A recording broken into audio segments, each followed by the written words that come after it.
Snowflake are bringing the new site online during an unprecedented spending spree on AI compute, with more than $1 trillion in deals announced by OpenAI so far in 2025, among others. Are you at all worried about these AI bubble fears? Not for us in particular. I think others may have maybe more speculative investments on there or speculative deals. I am not cashing any of the checks OpenAI is writing right now. They are talking about a lot of data center capability and capacity. We don't know how the power is going to work to power these data centers, and a lot of what they're announcing is fairly speculative.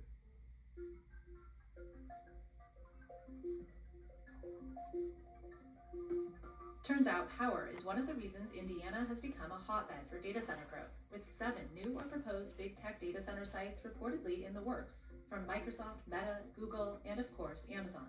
We have a lot of fiber optic cable already. We kind of pride ourselves in Indiana as being an infrastructure hub, a highway corridor, railroads, transmission lines, gas pipelines, etc.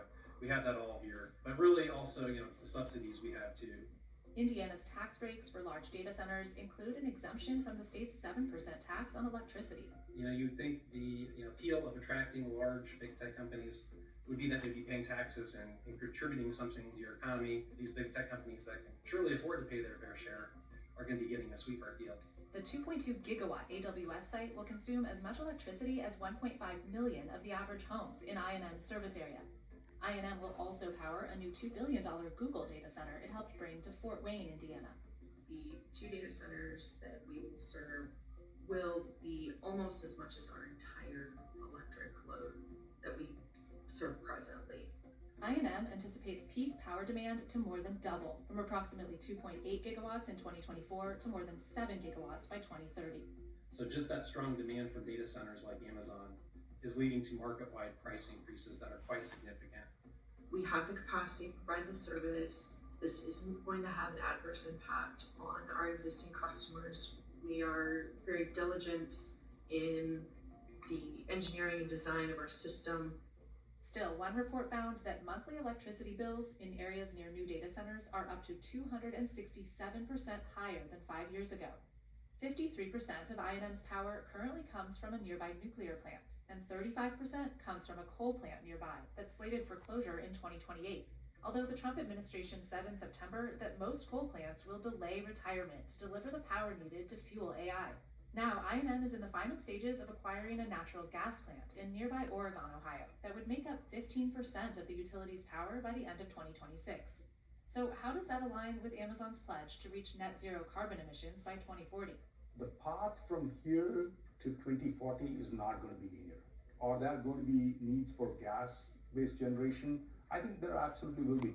Amazon says it's also looking into small nuclear reactors and contributing clean energy to the Indiana grid. We have over 5 wind and solar projects in Indiana for 635 megawatts of capacity that we actually supply to the grid already today. As for water, Amazon says the data center is primarily cooled with outside air for all but 2% of the year. AWS wouldn't disclose how many millions of gallons the finished site will use, but said it's using on-site treatment to reduce water usage by 23% per year. New Carlisle will supply the water to Amazon and then in the future GM that's going to build adjacent to Amazon. So that's a lot for a small town of 1,900 to take on. Council President Marcy Kaufman told CNBC her town is doing an in-depth study of the local aquifers to figure out how to handle this project. Another issue, whether AWS will build on 10 acres of natural wetland in the middle of the project. Amazon told CNBC it's revising designs to minimize impact by the end of the year. It's just going to be a constant fight for the data center builders to be able to build in these communities, because for the amount of land and resources they use, they don't provide a ton of jobs. Still, it's full speed ahead here, building out capacity for those million Trainium2 chips by the end of the year, and eventually Trainium3 chips in some of these buildings and beyond. Because these buildings are there for like 30 or so years, and there's a ton of innovation that happens during that process. So it's a constantly evolving set of improvements that we do to our infrastructure all the time.